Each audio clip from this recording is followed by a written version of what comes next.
Youth retreat దినంలో ఈ 2026 సంవత్సరంలో ఈ ఆగస్టు నెలలో 8వ తేదీ 2వ శనివారం మనల్ని ఎంతగానో దేవుడు ప్రేమించి ఇలా హెబ్రోన్ బెయేర్షెబాలో ప్రభు పాదాల చుట్టూ చేరి రాగలిగే ఈ ధన్యత ప్రభు మనకు అనుగ్రహించినాడు. ఉదయకాలము యవనస్తుల కొరకైనా లేక బైబిల్ స్టడీలో ప్రభు ఎంతగానో సహాయపడుతూ వచ్చినాడు.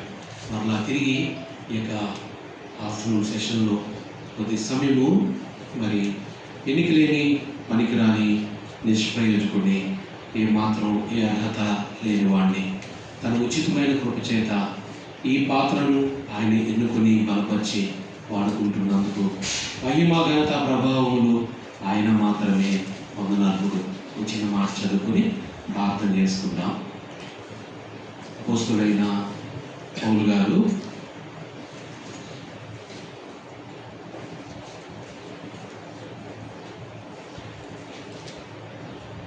తిమోతికి రాసినటువంటి మొదటి పత్రిక 1వ అధ్యాయము 12-13 వచనాలు కలిసి ఉన్నాయి. మనకు బాగా తెలిసిన లేఖన భాగమే ఇది. మనము అందరము కలిసి ఈ వచనాన్ని చదువుకుందాం. పౌలు గారు తిమోతికి రాసిన మొదటి పత్రిక 1వ అధ్యాయము 12-13 వచనాలు అందరము కలిసి చదువుకుందాం. కొత్త నిబంధనలో పేజీ నెంబరు 190. కొత్త నిబంధనలో 190. తిమోతికి రాసిన మొదటి పత్రిక 1వ అధ్యాయము 12-13 వచనాలు చదువుకుందాం. ప్రారంభించుకుందాం. పూర్వము దోషకుడను హింసకుడను హానికరుడనైన నన్ను తన పరిచర్యకు నియమించి నమ్మకమైన వారిగా ఎంచినందుకు నన్ను బలపరిచిన మన ప్రభు అయిన క్రీస్తు యేసుకు కృతజ్ఞుడై ఉన్నాను. తెలియక అవిశ్వాసం వలన చేసి తిని గనుక కనికరింపబడితే. ప్రార్థన.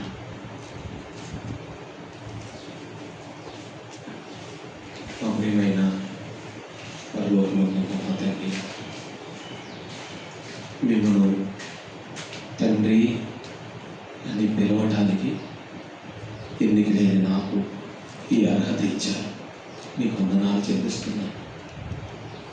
అబ్బా నాయన అని మొరపెట్టగలిగే కుమారుని ఆత్మ అనగా పరిశుద్ధాత్మ దేవుణ్ణి మా హృదయాల్లో మీరు కుమ్మరించారు. అందుని బట్టి మీకు స్తోత్రాలు. మా పరిశుద్ధాత్ముడు మేము పొందబోయే స్వాస్థ్యానికి ముందుగా సంచకరువుగా ఉన్నాడు. ఇంద్రియ నిగ్రహము గల ఆత్మగా ఉన్నాడు. దత్తపుత్ర ఆత్మగా ఉన్నాడు. మాలో ఉన్నాడు. మమ్మల్ని బలపరిచి నడిపిస్తున్నాడు. పరిశుద్ధాత్మ దేవుని బట్టి మీకు వందనాలు. యేసుక్రీస్తు ప్రభువారు నా కొరకు మా కొరకు సిలువలో చేసిన గొప్ప బలియాగాన్ని బట్టి వందనాలు. మా రక్షకుడైన యేసుక్రీస్తు ప్రభువారి బలియాగం ద్వారా మాకు మీరు ఇచ్చిన ఈ గొప్ప రక్షణ కొరకు వందనాలు తండ్రి. కొద్ది సమయం మాతో మీరు మాట్లాడండి. ఎన్నిక లేని ఈ పనికిరాని పాత్రను మీ సిగ్గు చాటుకు త్రోసివేసి మరుగుపరచుకోండి. యవ్వన బిడ్డలకు ఉపయోగపడే సందర్భాలు, మీరు చేసిన కార్యాలు, మీరు కలిగించిన మార్పు నా జీవితంలో ఏదైనా ఉంటే దాన్ని నీ బిడ్డలతో మీరే చెప్పండి. నీ బిడ్డలు మీరు బలపరచమని వేడుకుంటున్నా. యేసుక్రీస్తు ప్రభు నామంలో కృతజ్ఞతాస్తుతులు చెల్లిస్తూ ప్రార్థించి వేడుకొనుచున్నాము పరమ తండ్రి. ఆమేన్. ప్రియమైన యవన బిడ్డలారా, మనం చదివిన లేఖన భాగం పూర్వము దోషకుడును హింసకుడును హానికరుడైన నన్ను తన పరిచర్యకి నియమించి నమ్మకమైన వారిగా ఎంచినందుకు నన్ను బలపరిచిన మన ప్రభు అయిన క్రీస్తు యేసుకు కృతజ్ఞుడై ఉన్నాను. తెలియక అవిశ్వాసం వల్ల చేసి తిని కనుక కనికరింపబడితే. అది 2004వ సంవత్సరం. 2004వ సంవత్సరం ఏప్రిల్, మే, జూన్ 3 నెలలు నేను హౌస్ ఆఫ్ పీస్లో ఉన్నటువంటి దినాలు. ఒకరోజు యవనస్తుల మీటింగ్లో నన్ను సాక్ష్యం చెప్పమన్నా. నేను ప్రార్థన చేసుకుని గబగబా రెడీ అయిపోయి పాటలు అయిపోయిన తర్వాత వాకింగ్ చెప్పేశాను. ఏం చెప్పమన్నారు? నన్ను సాక్ష్యం చెప్పమన్నా. నేనేం చెప్పాను? వాక్యం చెప్పాను. ఎందుకంటే అంతకుముందు నాకు సాక్ష్యం చెప్పడం ఎలాగనేది నాకు చేత కాదు, నాకు రాదు. సాక్ష్యం అంటే ఏంటో కూడా నాకు తెలియదు. అంతకుముందు నుంచి నాకు వచ్చింది ఏంటంటే వాక్యం చెప్పడం. అంతకుముందే హౌస్ ఆఫీస్లోకి వెళ్ళకముందే పరుపలాట రోడ్లో ఉండేవాడిని.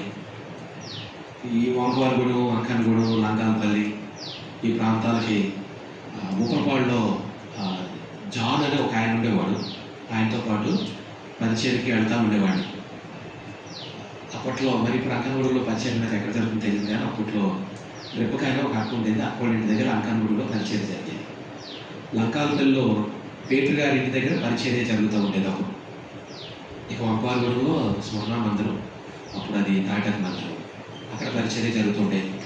అప్పుడు అది ఏ సంవత్సరం అంటే 2001, 2002 ఆ టైం అన్నమాట.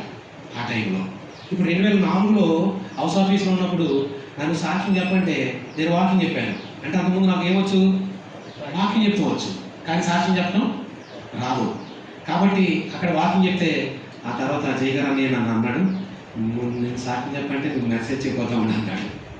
సాక్ష్యం చెప్పమంటే నువ్వు మెసేజ్ చెప్పావని చెప్పి అన్నాడు. ఆ తర్వాత దినాల్లో సాక్ష్యం అంటే ఏంటో తెలుసుకున్నాను. ప్రభు నాయనప్పుడు చూపించాడు. ఈ మాటలు మీతో పంచుకుంటాను. ప్రభు నాకు సహాయం చేయాలని మీ మనసులో ప్రార్థిస్తూ ఉండండి. ప్రియులారా, నేను 1980 జూన్ 15 నా డేట్ ఆఫ్ బర్త్. అది సర్టిఫికేట్లో ఉంది. నా నిజమైన పుట్టినరోజు ఎప్పుడు నాకు ఇప్పటికీ తెలియదు. అందుకే నాకు ఎవరో వచ్చి నాకు హ్యాపీ బర్త్డే చెప్పడానికి ఎవరికి అధికారము లేదు. 1980 జూన్ 15 నాకు సర్టిఫికేట్లో డేట్ ఆఫ్ బర్త్. నేను ఎప్పుడు పుట్టానో నాకు తెలియదు. మెట్టుకు నేను మాది పోతవరం, నల్లసర్లకి కోయిలగూడెంకి మధ్యలో ఉంటుంది పోతవరం. అయితే మా అమ్మమ్మ గారి ఊరు పుల్లలపాడు, అది నల్లజర్లకి దోపుచర్లకి మధ్యలో ఉంటుంది. పోతవరం కోయిలగూడెంకి నల్లజర్లకి మధ్యలో ఉంది మా సొంత ఊరు, మా అసలు ఊరు. నల్లజర్లకి దోపుచర్లకి మధ్యలో ఉంటుంది పుల్లలపాడు, అది మా అమ్మమ్మ గారి ఊరు. అక్కడే నేను పుట్టాను. నేను ఎడపిల్లోని, అంటే నడవటం వచ్చు, నాకు నడవటం వచ్చు. నడవటం వచ్చినటువంటి ఆ టైంలో మా చెల్లెలు పుట్టిందంట. మేము మొత్తం 5 సంతానం. నాకు ఒక అన్నయ్య, 2 అక్కలు, నేను, నా తర్వాత ఒక చెల్లెలు. మా అన్నయ్య పేరు మొదట్లో సూరిబాబు, ఇప్పుడు ఆయన పేరు సువార్తరాజు. తర్వాత అక్క, తన పేరు హేమలత. తర్వాత ఒక అక్క, తన పేరు భారతి. ఆ తర్వాత నేను, నా పేరు జయరాజు. ఆ తర్వాత ఒక చెల్లెలు పేరు సువార్త. ఇవి మా పేర్లు. మా అమ్మగారు మొదట్లో పేరు మారమ్మ. మారమ్మ అంటే దేవత పేరు. ఆ తర్వాత మా అమ్మగారి పేరు మరియమ్మ అని మార్చారు. మా నాన్నగారి పేరు గంగరాజు, ఆయన పేరు తర్వాత యోసేపు అని మార్చారు. మా అమ్మ నాన్నలకి ఒక్కడికి 2 పెళ్ళిళ్ళు చేశారు. ఒక దంపతులకి 2 పెళ్ళిళ్ళు చేస్తారు. ఎవరైనా చేశారు. ఎలాగంటే ముందు పొలంపాడు నుంచి ఒక ఆర్సీఎం ఫాదర్ గారు వచ్చి వీళ్ళిద్దరిని పెళ్లి చేశారు. 4 జపాలు చదివి 4 జపాలు ఎంతో చెప్పించి వీళ్ళిద్దరిని పెళ్లి చేశాడు ఫాదర్ గారు. వెళ్ళిపోతా మా తాతయ్య గారిని పొగాకు ఏమైనా ఉందా మీ దగ్గర అని అడిగి ఒక 4 కట్టలు 5 కట్టలు పొగాకు అనుకుని పొగాకు తీసుకుని ఫాదర్ గారు వెళ్ళిపోయారు. ఫాదర్ గారు ఏం తీసుకుని వెళ్ళిపోయారు? పొగాకు తీసుకుని వెళ్ళిపోయారు ఫాదర్ గారు వెళ్ళిపోయిన తర్వాత మరలా మా అమ్మ నాన్నకి మళ్ళీ పెళ్లి చేశారు. ఏం పెళ్ళి అంటే అప్పటి వరకు కప్పేసినటువంటి మట్టితో చేసినటువంటి గుడ్లు ఉంటాయి. ఆ గుడ్ల మీద తెల్ల రంగు వేసి నల్ల బుట్లు పెడతారు. వాటిని ఐరేడు గుడ్లు అని చెప్పి అంటారు. ఆ తర్వాత అవన్నీ తీసి మరలా వీళ్ళకి హిందూ ఆచారం చొప్పున మళ్ళీ పెళ్లి చేశాను. అలా వాళ్ళు పుట్టినటువంటి 4వ సంతానం నేను. నాకు పేరు పెట్టడానికి మా అమ్మగారు ఆలోచిస్తూ ఉంటే ఎర్రగూడెం దగ్గర లోపల చిక్కాలలో ఒక ఊరు ఉంటుంది. అక్కడ ఒక ఆయన నాకు మేనమామ అవుతాడు. ఆయన గుణదల వెళ్ళాడంట. గుణదల మీకు తెలుసా? ఇక్కడ ఈజీవాడికి యువతల గుణదల ఉంటుంది. డైరీ మాత్రం గొప్ప పుణ్యక్షేత్రమే ఉంది అక్కడ. పుణ్యక్షేత్రం అంటే ఇక మనం చెప్పాలంటే దెయ్యాల క్షేత్రం. ఆ పుణ్యక్షేత్రానికి వెళ్ళి అక్కడేదో ఒక పెద్ద తిరణాలు జరుగుతూ ఉంటే అదంతా చూసి వస్తా పోతవరంలో ఆగాడంట. ఆయన మా ఇంటికి వచ్చాడంట. అప్పుడు మా అమ్మగారు ఆయన అడిగారంట, అన్నయ్య ఇప్పుడు 4వ కాలంలో బాబు పుట్టాడు, వీడికి ఏం పేరు పెట్టాలరా అని చెప్పి అడిగితే ఆయన అన్నాడమ్మా, పేరు కూడా ఏమో కానీ గుండెలు వస్తున్నాను నేను, అక్కడ జయరాజు గారు ఒక ఆయనమ్మ నిజంగా పాటలు పాడుతున్నాడు, నిజంగా ఎంత గొప్పగా ఆలాపనలు తీసి ఎంత గొప్పగా పాడుతున్నాడు అమ్మా జయరాజు గారు, ఆయన డ్రామా చూసి వచ్చానమ్మా నేను, ఆయన వేసిన డ్రామా అని చెప్పి అన్నాడంట. అప్పుడు మా అమ్మగారు అనుకున్నాడు, జయరాజు గారు అంటే ఎంత గొప్ప వ్యక్తి, అలా అయితే కనుక నా కొడుకు ఏమని పేరు పెట్టాలి? అంతే అలా పెట్టారు పేరు, నా పేరు. నేను ఎడపిల్లోడుగా ఉన్నప్పుడు పొల్లలపాడు మా చెల్లెలు పుట్టినప్పుడు మా చెల్లెలు పాలు లేవని చెప్పి హిందూ ఆచారం చొప్పున చెరువులోకి వెళ్ళి కడవతో నీళ్లు ముంచుకొని మరలా ఆ నీళ్లు చెరువులోనే పోస్తూ గంగమ్మ నీ నీళ్లు నీకే ఇస్తున్నాను, నా పాలు నాకు ఇవ్వమ్మా అని చెప్పి అడుగుతారంట. అలా అడగటానికని మా అమ్మను వీళ్ళందరూ వెళ్ళి ఆ నీళ్లు చాలా పోసే ప్రయత్నంలో వాడుంటే నేను ఎడపిల్లోనే కదా ఒడ్డు ఉండాలిగా, నాకు నీళ్ళలో మునిగిపోతానుగా, ఈత రాదుగా. నేను గమ్మగా నడుచుకుంటా నీళ్ళలోకి వెళ్ళానంట. నీళ్ళలోకి వెళ్ళిన తర్వాత ఏమయ్యానంటే మునిగిపోయాను. నీళ్ళలోకి వెళ్ళటం మునిగిపోయాను. మాతో పాటు ఒక కుక్క ఒకటి వచ్చిందంట. ఇంటి దగ్గర నుంచి పొలాల పాటు కుక్క ఒకటి వచ్చింది చెరువు గట్టుకి. వచ్చిన ఆ కుక్క అంటే నన్ను నీళ్ళలో మునిగిపోవడం చూసి అది నిజంగా అరుస్తూ గంతులేసేస్తుందంట గట్టున. నిజంగా కుక్క విశ్వాసంగా జంతువు అంటారు చూడండి, అది కరెక్టే. ఆ కుక్క అరుస్తూ ఉంటే ఏంటి కుక్క ఎలా అరుస్తుందని చెప్పి చూస్తే నేను కనబడట్లేదు. మా అమ్మతో పాటు మా పెద్దమ్మ గారు కూడా ఏఎస్ రాఘవపురం మా పెద్దమ్మ గారు కూడా ఉన్నారంట. మా పెద్దమ్మ గారి పేరు యశోదమ్మ, ఆవిడ రక్షణ పొంది ఆవిడ పేరు ఇప్పుడు లేయమ్మ. ఆవిడ చూసి అమ్మో బాగా పిల్లోడేడు అని చూస్తూ ఉంటే ఇంటికి కనపడుతున్నాయంట. నేను గబగబా వచ్చి అమ్మ నా కొడుకో అని చెప్పి గబగబా తీసి ఒడ్డుకు తీసుకెళ్ళి నీళ్ళు కక్కించి చేస్తే మొత్తం మీద బ్రతికాను. అలా ఎడపిల్లోడిగా ఉన్నప్పుడే పౌలుని దేవుడు బ్రతికించాడు. ఎందుకంటే ఈ రోజున ఆయన సేవ చేయాలని అలా బ్రతికించాడు. దేవుని కార్యాలు ఎంతో ఆశ్చర్యమైనటువంటి కార్యాలు. సరే, అక్కడ నుంచి ఇక నా విద్యాభ్యాసం ప్రారంభమైంది. నా విద్యాభ్యాసం ఒక గవర్నమెంట్ ఎలిమెంటరీ స్కూల్లో 1st క్లాస్ నుంచి 5th క్లాస్ వరకు అయింది. తర్వాత 6th నుంచి 8th క్లాస్ వరకు పోతవరంలోనే జడ్పీ హై స్కూల్లో అయింది. 9th క్లాసు నేను హాస్టల్లోకి వెళ్తే అమ్మా నాన్నలో ఏ పనులు చెప్పకుండా ఉంటారు, బాగా చదివేసుకోవచ్చు, ఇంటికాడ నుంచి అస్తమానం ఏదో ఒక పని చెప్తున్నారు. మాకు 2 గేదెలు ఉండేవి. మాట్లాడితే ఆ గేదెలు ఇప్పేసి మా నాన్నగారు గేదెల వెనకాల వెళ్ళు అనేవారు. చదువు లేదు ఏం లేదు, గేదెల వెనకాల వెళ్ళట్లేదు. ఇలాగైతే గేదెల వెనకాల వెళ్ళమంటున్నాడు. అలా వెళ్ళిపోతే కనుక ఇంక గేదెల పని ఏమి ఉండదని చెప్పి హాస్టల్కి వెళ్ళిపోయాడు. హాస్టల్కి వెళ్ళిపోతే నాతో పాటు ఇంకో 4 కూడా వచ్చారు మా ఫ్రెండ్స్ పోతవరం కొత్తపేటలో నుంచి. మొత్తం 5గురిని హాస్టల్లో ఏమనేవారంటే పంచపాండవులు అనేవారు. 5 కదా, కాబట్టి వాడుక భాష ఏంటంటే 5 ఉంటే పంచపాండవులు అనేవారు. కానీ పంచపాండవులు గొడవ ఏమో తెలియదు కానీ బాబు నిజంగానే ఎంత బెంగగా ఉండేదో హాస్టల్లో. ఫస్ట్ టైం హాస్టల్లోకి వెళ్తాం కదా, ఇక ఒక జొమ్మగాని ఇచ్చారు, ఒక ప్లేట్ ఒకటి ఇచ్చారు, ఒక నల్ల ఎనపెట్టి ఒకటి ఇచ్చారు. ఆ పెట్టి మీద కూర్చునండి ఇక మనేది పెట్టుకుని ఆలోచించడమే, చదువు మీద ఉండేది కాదు. ఇక ఎంత హోమ్ సిక్ అంటే అంత హోమ్ సిక్గా ఉండేది. 9th క్లాస్ అయిపోయింది. పెందరగానే మళ్ళీ తీసుకుని మళ్ళీ పోతవరం వచ్చేసి మళ్ళీ హై స్కూల్లో జాయిన్ అయ్యాను. అయితే దేవుడి కృప ఏంటంటే చదువులో నేను దేవుడి కృపను బట్టి ఫస్టే ఉంచాడు దేవుడు నన్ను. చదువులో దేవుడు ఫస్టే ఉంచాడు. 7th క్లాస్లో స్కూల్ ఫస్ట్ నేను. 9th క్లాస్లో ఏమైందో నా మార్కులు కూడా నేను అడగలేదు. నేను ముందు ఎప్పుడు వచ్చి పోతవరంలో పడిపోతామని వచ్చాను. 10th క్లాస్లో కూడా అన్ని సబ్జెక్టుల్లోనూ ఫస్టే నేను. పబ్లిక్ పరీక్షలో ఒక 2 మార్కులు తగ్గి స్కూల్ సెకండ్ అయ్యాను. అప్పట్లో 97 మార్చి నేను స్కూల్ సెకండ్ 478 మార్కులు. అప్పుడు 478 అంటే ఇప్పుడు 578తో సమానం. నేను 97 మార్కులు చెప్తున్నాను. అప్పట్లో 500 దాటితేనే బోల్డ్ అంత గ్రేట్. మా హై స్కూల్లో రికార్డు 508 ఉండేది అంతే. ఇప్పుడు 586, 576, 596 ఊరికనే వచ్చేస్తున్నాయి మార్కులు. ఆ రోజుల్లో వచ్చేవి కాదు మార్కులు. చాలా కష్టమైనటువంటి పరిస్థితులు. నిజమే, చదువులో ఫస్ట్ అయితే ఇదేమో గొప్ప అంటారా? ఇది ఒక కోణం. ఒక నాణ్యాన్ని తిరిగేస్తే ఇంకో పక్క కూడా ఉంటుంది. అలాగే నా నాణ్యాన్ని తిరిగేస్తే ఇంకో పక్క కూడా ఉంది. నా బ్రతుకేంటో తెలుసా? చాలా నీచమైన నికృష్టమైన బ్రతుకు. భయంకరమైనటువంటి సినిమాలు పిచ్చి ఉండండి. నేను మీలో ఎవరికైనా ఒకవేళ అలాంటి గతంలో కానీ లేదంటే ఇప్పుడు కూడా రహస్యంగా ఒకవేళ ఏమైనా అలాంటి దురలవాట్లు ఏమైనా ఉంటే ప్రభు దగ్గర ఒప్పుకొని విడిచిపెట్టవలసిందే. భయంకరం, ఎంత భయంకరం అంటే సినిమాలు. నేను పోతవరంలోనే 2 సినిమా హాల్ ఉంటాయి. ఒకటి శ్రీ సత్య థియేటర్, రెండవది శ్రీ వెంకటేశ్వర థియేటర్. ఆ 2 సినిమా హాల్లో సినిమాలు మారనిచ్చేవాడిని కాదు. అంటే ఒక సినిమా వచ్చిందంటే సినిమా నేను చూస్తే కానీ అది మాట్లాడి వెళ్ళేది అనమాట. అలా చూసేవాడిని. ఎంత పిచ్చి అంటే సినిమాలు పిచ్చి, అంత పిచ్చి. ఆ సినిమాలు చూడాలంటే మరి డబ్బులు కావాలి. చిన్నప్పుడు అంటే ఎక్కువ శాతం నేను పోతవరం సినిమా చూసి నేను నేల టికెటే. నేల తర్వాత ఏంటి? బెంచ్ అంటారు, బెంచ్ తర్వాత కుర్చీ అంటారు, కుర్చీ తర్వాత ఇంకెక్కడ కూర్చోబెట్టారు, లేదు రిజర్వ్ అంటారు. దాని కూడా మనకు అసలు ఏమీ తెలీదు. ఫస్ట్ ఆఫ్ ఆల్ ఏంటంటే ఎక్కువ మంది జనరల్ టికెట్ ఏంటంటే నేల. ఆ నేల టికెట్ చూడాలన్నా సరే ఆ రోజుల్లో 10 రూపాయలు. తర్వాత రూపాయి అవుతా వచ్చింది. రూపాయి కావాలంటే మనం ఏ పని చేస్తున్నాం, ఏం సంపాదిస్తున్నాం, ఏ జాబ్ ఎలా పెడుతున్నాం, డబ్బులు వస్తాయి మనకి. డబ్బులు కావాలి సినిమాకి వెళ్ళాలంటే.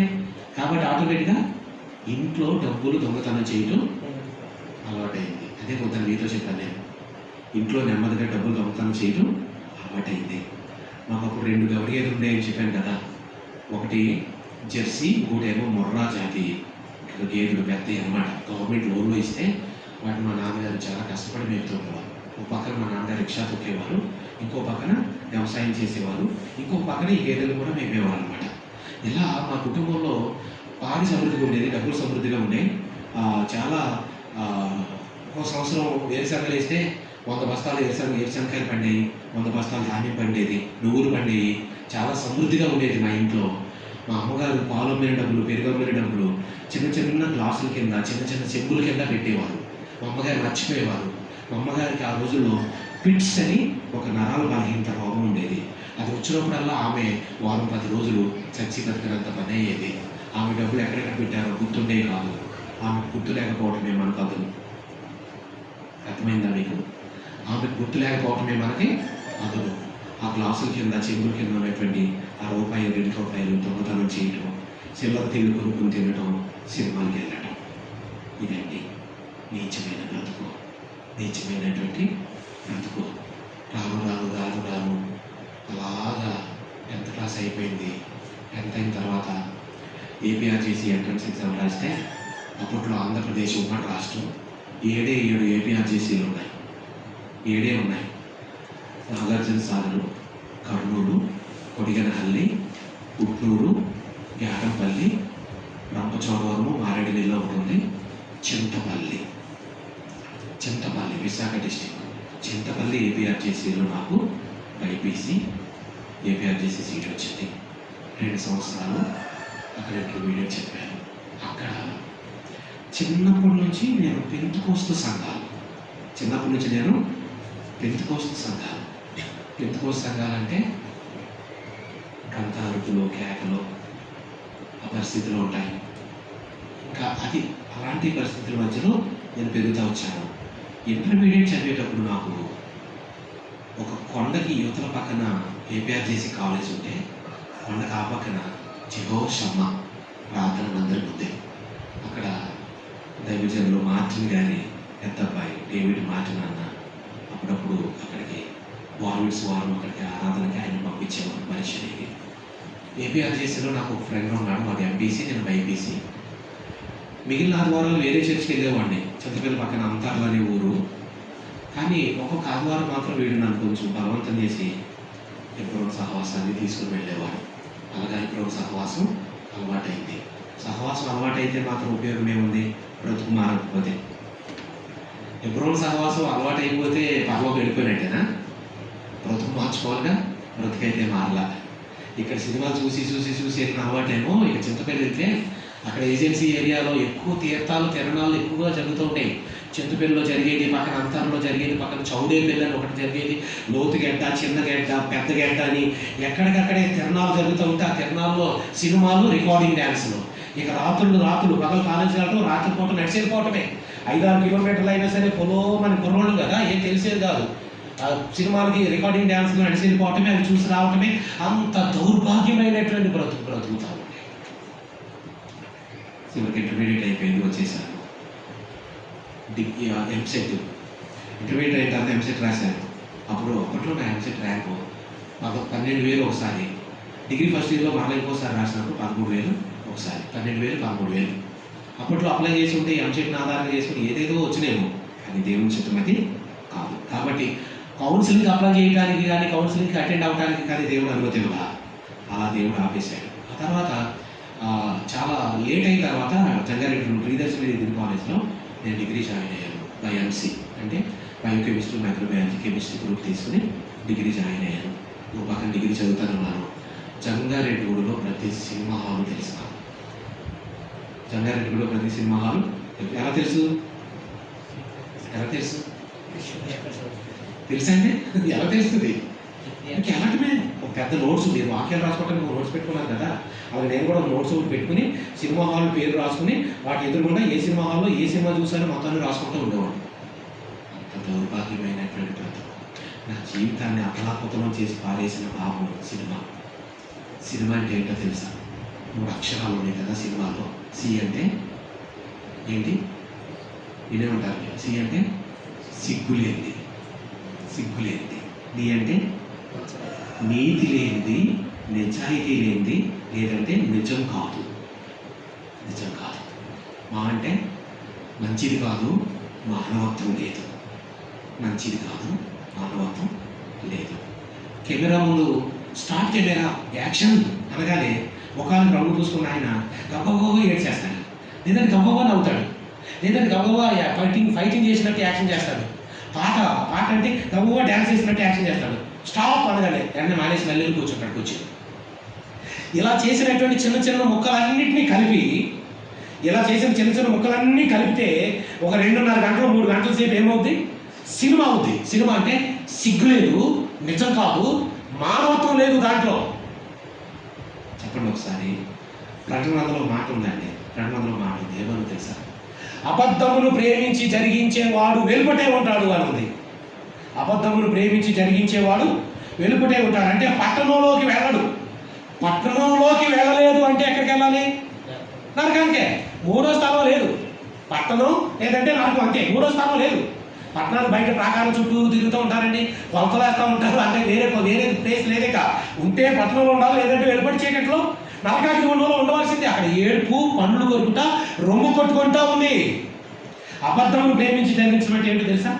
సినిమా అంటే ఏంటి? సినిమా అంటే ఏంటి? అబద్ధమా నిజమా? సినిమా అంటే అబద్ధం. సినిమాలో ఫైటింగ్ అబద్ధం, సినిమాలో డ్యాన్స్ అబద్ధం, సినిమాలో ఏడవటం అబద్ధం, సినిమాలో నవ్వటం అబద్ధం, సినిమాలో పడవటం, సినిమాలో చచ్చిపోవటం, అన్నీ అబద్ధాలే, అన్నీ అబద్ధాలే. ఈ అబద్ధాన్ని ప్రేమించేవాడు, జరిగించేవాడు ఎక్కడ ఉంటాడు? పట్టణానికి వెళ్ళిపోతే ఉంటాడు, అంటే నరకంలో ఉంటాడు. అలా అబద్ధాన్ని ప్రేమించి జరిగిస్తూ ఉన్నటువంటి నా బ్రతుకు దేవుడు తన సొంత సమయంలో నన్ను పట్టుకున్నాడు. ఎలా అంటే, ఇంత భయంకరమైన సినిమాలు చూస్తున్నప్పటికీ కూడా మాకు కూడా సరైన వాక్యం ఉన్న సంఘం కావాలి అనేటటువంటి ఆశ. ఏం కావాలి? సరైన వాక్యం. అంటే నా నేరలోపం ఏంటంటే, నేను వెళ్ళే సంఘంలో నాకు సరైన వాక్యం లేక నేను వెళ్ళక అయిపోయాను, కానీ సరైన వాక్యం సరైన హెచ్చరిక ఉంటే నేను వెళ్ళి అవ్వను కదా అనేటటువంటి ఒక ఆలోచన తగ్గట్టుగానే కొయ్యూరు పక్కన కన్నాపురం ఉంది. కన్నాపురం నుంచి ఒక సేవకుడు 19 సంవత్సరాల వయసులో దేవుని చేత పిలువబడి వివాహం చేయబడి 2 పిల్లలతో కన్నాపురంలో ఒక 5 రూపాయలు 10 రూపాయలు కానుక వస్తే ఆ 10 రూపాయలు ఛార్జీలు పెట్టుకుని ఆదివారం సాయంత్రం పోతవరం పక్కన సముద్రపాలము ఆయన ఆరాధనకి వచ్చేవాడు. ఆయన వాళ్ళు ఏం తినేవారు అంటే, ఏదో ఒక బియ్యం ఉంటే ఆ బియ్యంతో ఆ గింజి కాసుకుని తినేవారంటే ఆ బియ్యం అట్లా ఎండబెట్టుకుని ఆ తర్వాత మళ్ళీ ఆ బియ్యంతో మళ్ళీ గింజి కాసుకుని మళ్ళీ తింటూ ఉండేవారు. చాలా పెద్ద. ఎప్పుడైనా చేపలు తెచ్చుకోవాలంటే చేపలు తెచ్చుకోవడానికి మాకు అర్హత లేదు అనేవాడంట ఆయన. చేపలు తెచ్చుకోవడానికి మాకు అర్హత లేదు. అలాంటి ఇబ్బందుల మధ్యలో దేవుడి సేవ చేస్తున్నాడు ఒక ఆయనని మా చిన్నక్క భారతి దండాతూరు కర్ణాపురమే నాకు చెప్తే, అలాంటి సేవకుడి నేను కలుసుకోవాలి అనుకుని ఆయన కలుసుకున్నాను. ప్రతి ఆదివారం రాత్రి సముద్రపాలెం పరిచయకు వచ్చేవాడు. ఆయనతో పాటు నేను కూడా సముద్రపాలెం వెళ్ళేవాడిని. ఒక్కొక్క వారం వచ్చినప్పుడు ఒక మిషనరీ జీవిత చరిత్ర పుస్తకం నాకు ఇచ్చి ఆయన వెళ్ళేవాడు. ఈ వారం అంతా చదవాలి, వచ్చే వారం అది తీసుకుని మళ్ళీ ఇంకో పుస్తకం నాకు ఇస్తారు.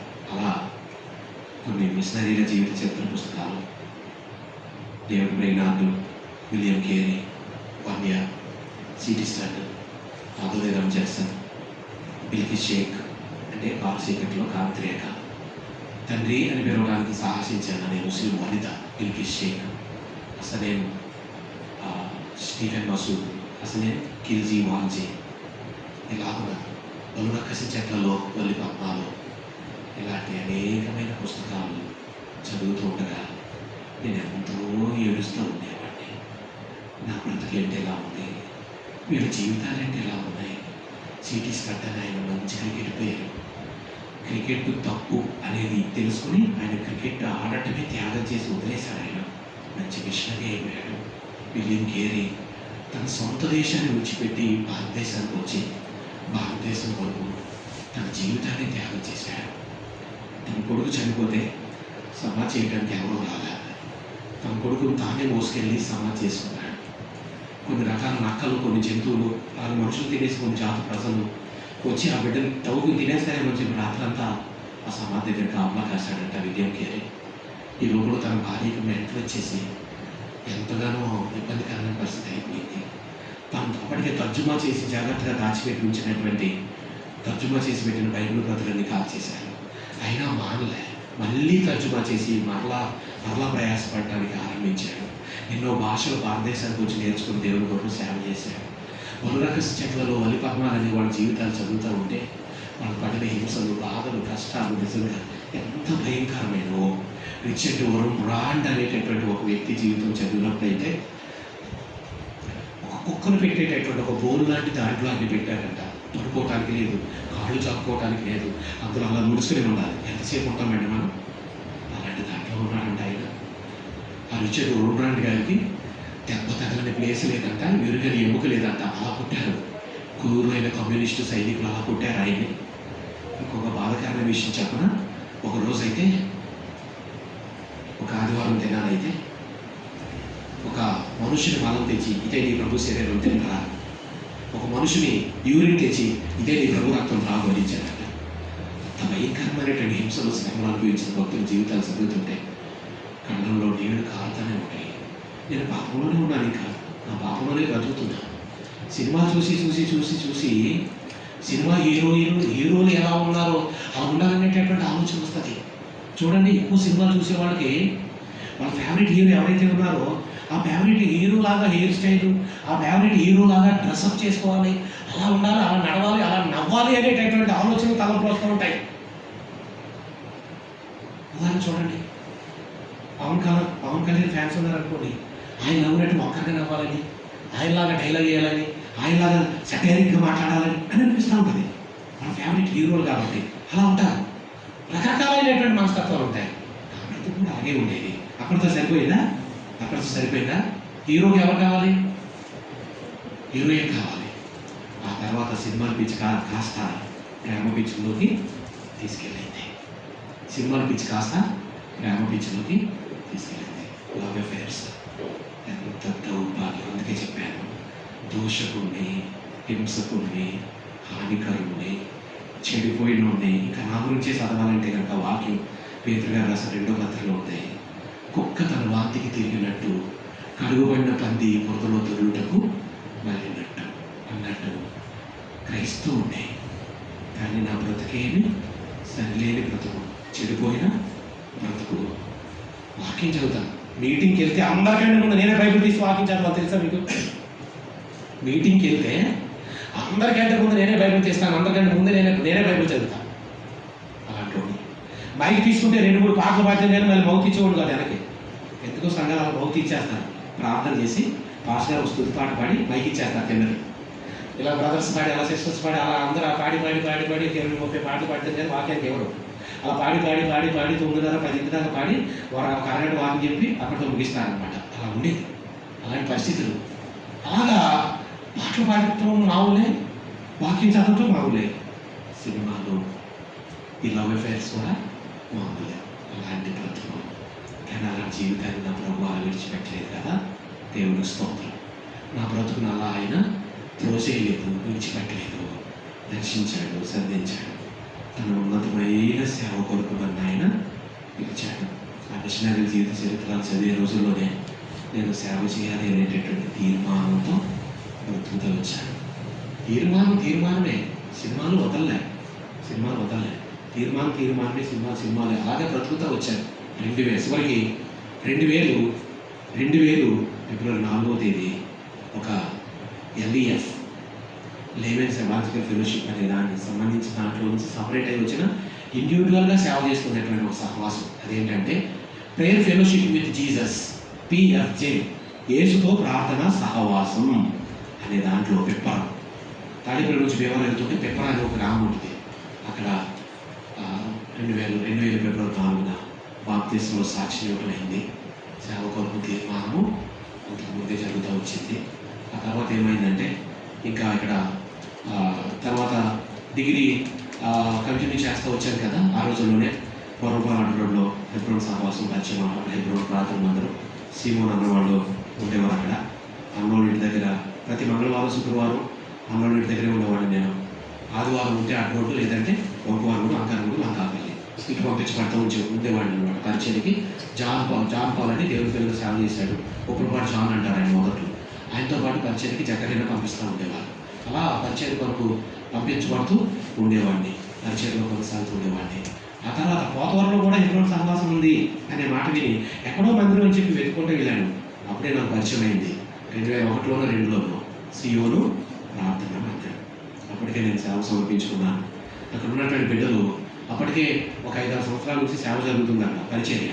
అది చాలా గంట ఉద్యోగం చేసుకునేవాళ్ళు, రిటైర్ అయిపోయిన నుంచి వాకింగ్ చెప్పి వెళ్తూ ఉండేవారు. సేవకులు లేడు. సంఘస్థులందరేమో తాడిపేరు గమాలియలు గారిని మాకు సేవకులు కావాలని అడుగుతూ వచ్చేవారు. ఆయన ఏమో ప్రార్థన చేసుకున్నామా దేవుడు ఇస్తాడు అని చెప్తూ ఉండేవారు. వీళ్ళు అడగటం అలా మాట్లాడటం అక్కడ అయిపోతూ వచ్చేది. చివరికి నేను వెళ్ళిన తర్వాత కమలాలు ఒక రోజు నన్ను అడిగారు, నువ్వేం చేయాలనుకుంటున్నావు చేయరాజు అని. అన్న నేను డిగ్రీ అయింది, దేవుని పిలుపుకున్నాను, దేవుని సేవ చేయాలన్నాడు. మంచిది అయితే నువ్వు బాగా ప్రార్థన చేసుకో, నేను ఇక్కడ పోతవరంలో సేవకుడిగా పెట్టాలనుకుంటున్నాను నేను అన్నాను. ఒకసారి కొంతకాలం అయిన తర్వాత అన్నారు, నువ్వు బాగా ప్రార్థన చేసుకో, నేను తాడిపేరులో సేవకుడిగా పెట్టాలనుకుంటున్నాను అన్నారు. ఇంకొకసారి అక్కడ లేదు ఇక్కడ లేదు, నేను అలాగే కంటిన్యూ అవుతూ ఉన్నాను, పరిచయంలో కొనసాగుతున్నాను. ఇక్కడ పోతవరం సంఘస్థులందరూ అడుగుతూ ఉంటే ఆంధ్రస్ అంకుల్ రోజున, అది కొత్తపేటలో సేవకుల మీటింగ్ జరిగింది ఇస్రాయేల్ గారిని అంకుల్ దగ్గర. అప్పుడు ఆంధ్రస్ అంకుల్ అన్నారు, మీరు ఎవరి దగ్గరైనా సేవ సమర్పించుకుని ఎవరు వస్తుంటే వాళ్ళ దగ్గర పంపించాలి, మీ దగ్గర మీరు తరఫీ చేయడం కుదరదు, మా దగ్గర పంపించాలన్నప్పుడు 2004 ఏప్రిల్ 6వ తేదీ నిడదవోలో సేవకుల మీటింగ్ అయిన తర్వాత నేను లగేజ్ అంతా చదువుకుని హౌస్ ఆఫీస్ వ్యానకేసి హౌస్ ఆఫీస్కి వెళ్ళాను. హౌస్ ఆఫీస్కి వెళ్ళే సమయానికి అప్పటికే సాగర్ అనేది కూడా అక్కడ మ్యారేజ్ అయిపోయింది. వారిని ఎల్లంతా ఎక్కడికో సేవకులు పంపించారు. అప్పటికి అక్కడ జయకరాన్ని ఉన్నాడు. నేను వెళ్ళిన తర్వాత నాకు అక్కడ మొట్టమొదటి పరిచయం ఏంటంటే జయకరాన్ని ఏఎంసీపీ అట్లా తీసుకురాముతాము అక్కడ ఉన్నాయన్నారు. ఏఎం కట్ట తెచ్చిన తర్వాత అక్కడ మొద్దు మీద పెట్టి కత్తితో మధ్యలోకి నరికేసి గట్టిగా ఉండేలాగా గట్టిగా పుట్టుకొస్తలాగా కట్టి ఈ వెతుకలుకున్న తమ్ముడు బాత్రూమ్లు కడుగుతారంట. ఎందుకయ్యి బాత్రూమ్ కడగడానికి. హౌస్ ఆఫీస్లో ఉన్నటువంటి బాత్రూమ్స్ అన్నీ కడుగుతూ ఉండేవాడు. మందిరం నిండా రోడ్డు పక్కన మందిరం నిండా దుమ్ముతో నిండిపోయేది. వారంలో 2 సార్లు, అలాగే వారంలో 3 సార్లు కర్చీఫ్ కట్టుకుని మందిరం తుడిసి చాపలేసేవాడు. చెత్తకొట్లు నిండా కరెంట్ సేవలు కట్టేసి ఉండేవి. ఆ చెత్తకొట్లు మోసుకెళ్ళి చెత్తవేలలో వేసేవాడు. బయటికి వెళ్ళి సరుకులు తెచ్చేవాడు, పాపకి తెస్తూ ఉండేవాడు. కాన్వకేషన్ టైం యేసు వైపు చూచుచు అనే అంశం మీద కాన్వకేషన్, అది 2004. అప్పుడు ఉందండి పని. ఇంకా ఉమెన్స్ కాలేజ్ ఒకటి తీసుకుంటే ఉమెన్స్ కాలేజ్లో కాలేజ్ రూములన్నీ ఖాళీ చేయటం, బెంచీలన్నీ ఎత్తటం, పెద్ద పెద్ద వాటర్ ట్యాంకుల్లో దిగి బ్లీచింగ్ వేసి వాటర్ ట్యాంకులు కడగటం. దాని తర్వాత ఎవరో బిల్డింగ్ కట్టుకున్న 100-200 సిమెంట్ బస్తాలు తెచ్చేస్తే ఆ సిమెంట్ బస్తాలు డ్రమ్ముల్లో పొందటం, ఎండ పెట్టడం, బరకాలు పుట్టే వాళ్ళ దగ్గరికి వెళ్ళి వేయటం, మొత్తం ఇక గట్టి పని అనమాట. 3 నెలలు నా తర్ఫీదు అయింది. 3 నెలలు నా తర్ఫీదు అయింది. నాకు ఒక రకమైనటువంటి జ్వరం లాంటిది వచ్చేసింది. ట్యాబ్లెట్ వేసుకున్నా తగ్గుతుంది, ఆంబులెన్స్ అంకుల్ దగ్గరికి వెళ్ళాను. ఎరా బాబు ఇంటికి వెళ్తావా అని చెప్పాను. ఎవరు బెంగసారి నేను అనుకుంటుంది వెళ్తాను అనుకున్నాను. అప్పుడు అంకుల్ అన్నాడు, సరే అయితే వెళ్తే మళ్ళీ నా దగ్గర రావద్దులే, గమలాంటి కూడా ముసలాడు అయిపోయాడు కదా, ఆయన దగ్గరే సహకారిగా పరిచయంలో ఉండు అని చెప్పాను. వచ్చాను. మళ్ళీ కొద్ది రోజుల తర్వాత మళ్ళీ యూత్ క్యాంప్ జరిగితే రాజమండ్రిలో గమలాంటి గారు ఆంబులెన్స్ అంకుల్ గారు ఫోన్ చేసి, వాడు జయరాజు ఉన్నాడు కదా పంపించండి యూత్ క్యాంప్కి, పరిచయకి జయకార్కి హెల్ప్గా ఉంటాడంటే పంపించారు. యూత్ క్యాంప్ అయిపోయింది. ఇంకో రోజు ఎక్స్ట్రా ఉంటే అన్ని పనులు చేసి సెలెక్ట్ మళ్ళీ అంకులు వెళ్తామని చెప్పి ప్రార్థన చేసుకోవడానికి వెళ్తామన్నా, ఎర్రబాబు ఇక్కడ ఉంటా రాలేదా అని అన్నారు. నేను మౌనంగా ఉన్నాను. కమలంకులకి ఏం చెప్పలేదా అన్నారు. నాకేం చెప్పలేదు అంటున్నారు. సరే ప్రార్థన చేశారు, వచ్చేసారు. కమలంకుల్ గారు కాంగ్రెస్ అంకులు ఫోన్ చేసి వాడికి ఉండమని చెప్పి చెప్పమని పంపించమని ఉన్నది నేను చెప్పలేదా అని అడిగితే కమలంకుల్ గారు నేను చెప్పానన్నా అన్నారు. అక్కడితో ఏమైంది, ఈయనేమో చెప్పలేదు, ఆయన అడిగితే చెప్పానన్నారు. ఆ దెబ్బతో పెద్ద పెద్ద జంతువులు దెబ్బలాడుకుంటే చిన్న చిన్న జీవులు చాలా చచ్చిపోతాయి. అలాగైంది నా పరిస్థితి. చివరికి ఏమైందో తెలుసా, పోతవరం సంఘస్థులు అందరూ ఒకటి వెళ్ళారు. ఈయన మా సేవకు ఇస్తానంటే ఎక్కడెక్కడ పంపుతారేంటి, ఈయన మా సేవకు పెట్టండి, పెళ్ళి అవ్వదంట, మేము సంబంధం చూసి మేము పెళ్లి చేస్తాం అని వెళ్ళి గమలేరు దగ్గర గట్టిగా అడిగితే గమలేరు గారు అమృత్ గారికి ఏం చెప్పాలి తేమక పోతవరం సంఘస్థులు నచ్చ చెప్పలేక పోతవరం వదిలేశారు. పోతవరం ఏం చేశారు, వదిలేశారు. అక్కడతో 2004లో 2005లో పోతవరంలో సేవ ప్రారంభమైంది. 2006లో నా పెళ్ళి. ప్రేమ పిచ్చుల నుంచి దేవుడు జాగ్రత్తగా బయటికి తెచ్చాడు. ఒక సేవకుడికి వెళ్ళి దేవుని చిత్తంలో జరగాలనేది దేవుని ఉద్దేశం. మన సొంత ఉద్దేశాలు బట్టి వెళ్ళిపోయి మనమే ఓన్గా సెలెక్ట్ చేసేసుకుని మనమే పెళ్లి చేసేసుకుందామంటే అవుతుంది. దేవుని చిత్తానుసారంగా మ్యారేజ్ అనేది దేవుని చిత్తానుసారంగా అయితేనే జీవితం అంతా సంతోషంగా ఉంటుంది. లేకపోతే జీవితం అంతా ఏడుపులు, బాధలు, పెడబొబ్బలే ఉంటాయి. దేవుని చిత్తంలో ఉండాలి. మ్యారేజ్ అనేది దేవుని చిత్తంలో ఉండాలి. అలా దేవుని చిత్తంలో 2006 సెప్టెంబర్ 12న నా వివాహం మార్టిన్ గారి చిన్న కొడుకు జోనథాన్ మార్టిన్ చేశారు. 2005 సంవత్సరంలోనే అప్పటికి జోనల్ వైజాగ్లో శాలెంలో నుంచి బయటకు వచ్చారు. కొన్ని పరిస్థితులు బయట పంపించేశారు. బయటకు వచ్చారు. బయట అన్న ఒక హౌస్ రెంట్ తీసుకుని అందులో ఉండి సేవ చేసుకుంటున్నారు. అది విని జకరైనా నేను వెళ్ళి జోనల్తో కలిసాం ముగ్గురు.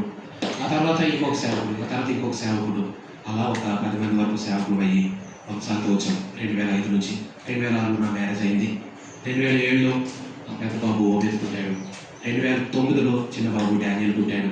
అలా దేవుడి యొక్క సేవలో కొనసాగుతూ వస్తూ ఉన్నాము. దేవుడు సహాయం చేస్తూ ఉన్నాడు.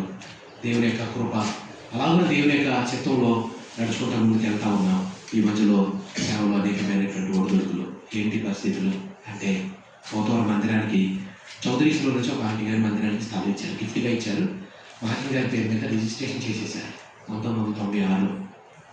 2004లో నేను వచ్చాను సేవకుడిగా. మందిరం పక్కన మొదట్లో తాటాకు పంచాయతీ వేసుకుని ఉండేవాళ్ళు. మందిరం పక్కన ఒక తాటాకు పంచాయతీ. వర్షం పడితే మందిరం మీద పడిన వర్షం సన్సెట్ మీద నుంచి మా లోపల పడేది. పెద్ద పెద్ద చెరుగొడ్లు, కట్ల పాములు మా లోపలికి వచ్చాయి. దేవుడు కాపాడుతూ వచ్చాడు, భద్రపరిచాడు. మొదట్లో మందిరంలో ఒక పెట్టి ఉంటే దాంట్లో కొంచెం బియ్యం, రొట్టె తయారు చేయడానికి కొంచెం నూనె, అంతే. అంతకుమించి మందిరం దగ్గర ఏమీ లేదు. విశ్వాసంతో దేవుడే చూసుకుంటాడు. ఆయన మన దగ్గరికి వచ్చాం. ఒక బ్రదరు, తాడేపల్లిలో ఒక బ్రదరు, నేను ఇలా మందిరం దగ్గరే ఉండాలి, అమ్మా నాన్న దగ్గర ఉండి చేయటం కాదు, మందిరం దగ్గరే ఉండిపోవాలని వచ్చేస్తున్నానని తెలిసి ఆ బ్రదరు మాకు ఇంట్లో ఒక 4 రోజులకు సరిపడా కిరాణా సరుకులు ఏం కావాలో అవన్నీ ఆయన కొనుక్కొచ్చి ఇంటి దగ్గర పెట్టాడు. అలా ప్రారంభమైంది మా యొక్క విశ్వాసంతో దేవుడి మీద అనుకునేటటువంటి సేవ. చాలామంది సేవకులు సేవ చేస్తున్నారు ఈ రోజుల్లో. విశ్వాసంతో దేవుని మీద అనుకోవట్లా.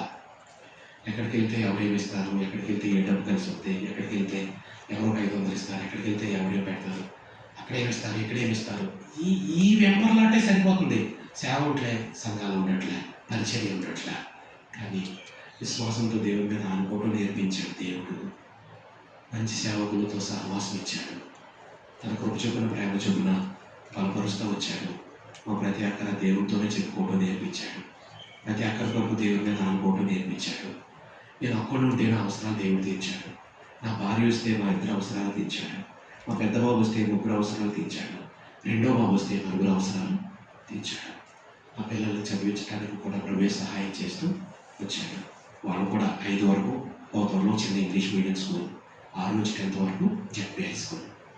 ఇంటర్మీడియట్ పెద్ద బాబుని గవర్నమెంట్ ఫ్రీగా చదివించింది. ఇంటర్మీడియట్ ఏకేఆర్జీలో చిన్నబాబు చదివాడు.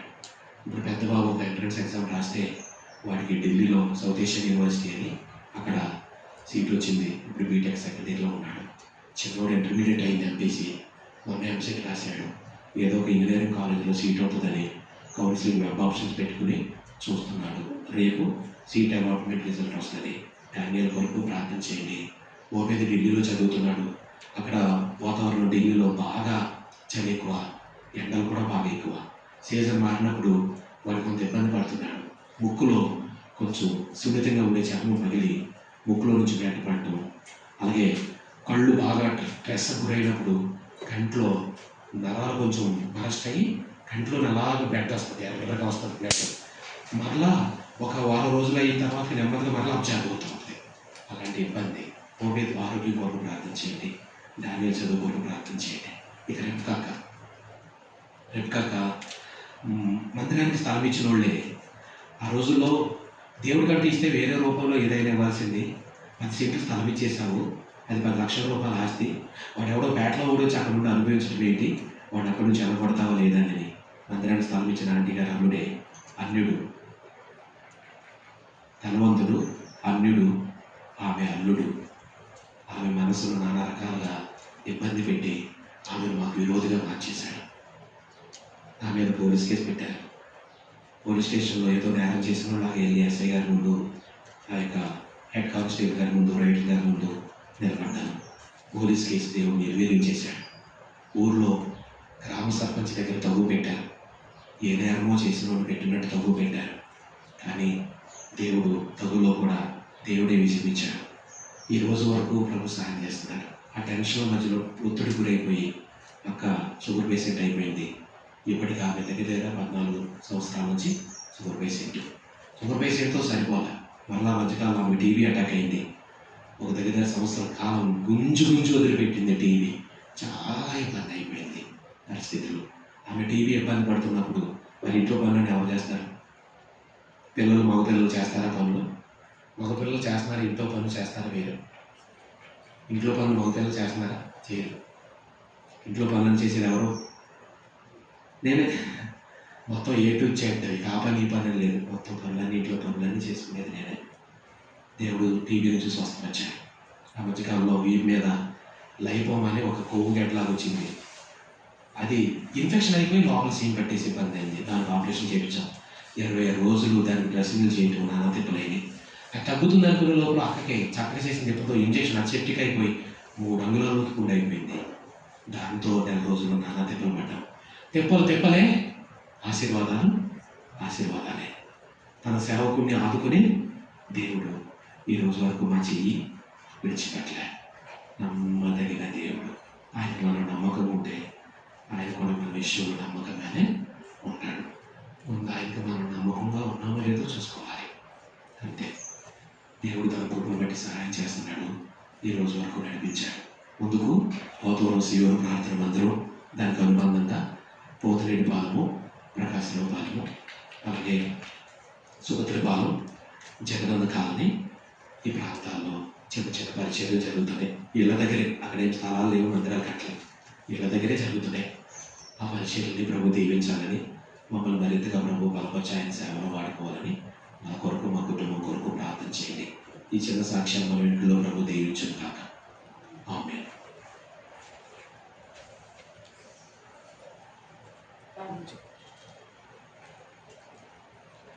ప్రార్థన.